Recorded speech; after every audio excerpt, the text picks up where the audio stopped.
नमस्कार, स्वागत आहे तुमचे आमच्या चॅनेलमध्ये। आवाज महामुंबईचा, शोध बातमीचा, कौल मनाचा। चला तर मग आमचे चॅनेल शेअर करा, लाईक करा आणि सबस्क्राईब करा। धन्यवाद।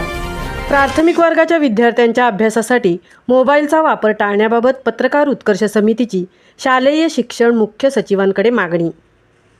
पत्रकार उत्कर्ष समिती या पत्रकारांच्या राज्यस्तरीय संघटनेचे अध्यक्ष डॉक्टर अशोक म्हात्रे, सचिव डॉक्टर वैभव पाटील, खजिनदार श्री शैलेश ठाकूर यांनी राज्यातील इयत्ता 1ली ते 7वीच्या विद्यार्थ्यांच्या अभ्यासासाठी मोबाईलचा वापर न करण्याबाबतची मागणी महाराष्ट्र शासनाचे शालेय शिक्षण व क्रीडा विभागाचे मुख्य सचिव श्री रणजितसिंह देओल यांच्याकडे केली आहे। या कोविड या महाभयंकर जागतिक महामारीनंतर राज्यातील सर्व शाळांना विद्यार्थ्यांचा अभ्यास सुरळीत सुरू राहण्याकरता व विद्यार्थ्यांचे शैक्षणिक नुकसान होऊ नये या चांगल्या हेतूने आधुनिक तंत्रज्ञानाचा वापर करत मोबाईलच्या माध्यमातून अभ्यास घेण्याचा मार्ग निवडला। त्यामुळे विद्यार्थ्यांचे शैक्षणिक नुकसान होण्यापासून फायदा मिळाला। परंतु कोविड ही महामारी संपल्यानंतरही अभ्यासासाठी मोबाईल वापरण्याच्या निर्णयावर कुठलाही ठोस निर्णय न झाल्यामुळे शाळा प्रशासन गृहपाठ व इतर अनेक अभ्यासपूरक निर्णय मोबाईलच्या माध्यमातून पालकांकडे पाठवून देत असतात।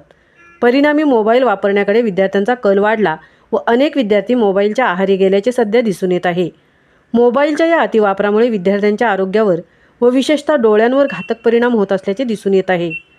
अनेक विद्यार्थ्यांना लहान वयातच चष्मा लागल्याचे तसेच मोबाईलच्या अतिआहारी गेल्यामुळे त्यांच्या मानसिकतेमध्ये सुद्धा बदल होऊन अनेक विद्यार्थी हेकेखोर झाल्याचे, पालकांचे म्हणणे ऐकत नसल्याचे तसेच अनेक विद्यार्थ्यांमध्ये एकलकोंडेपणा आल्याचे चित्र सर्रास पाहावयास मिळत आहे।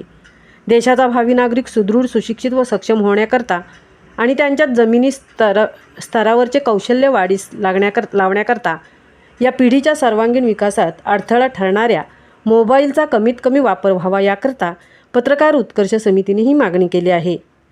आवाज महामुंबईच्या चॅनेलसाठी सचिन खबाडींसह तृप्ती भोईर, मुंबई।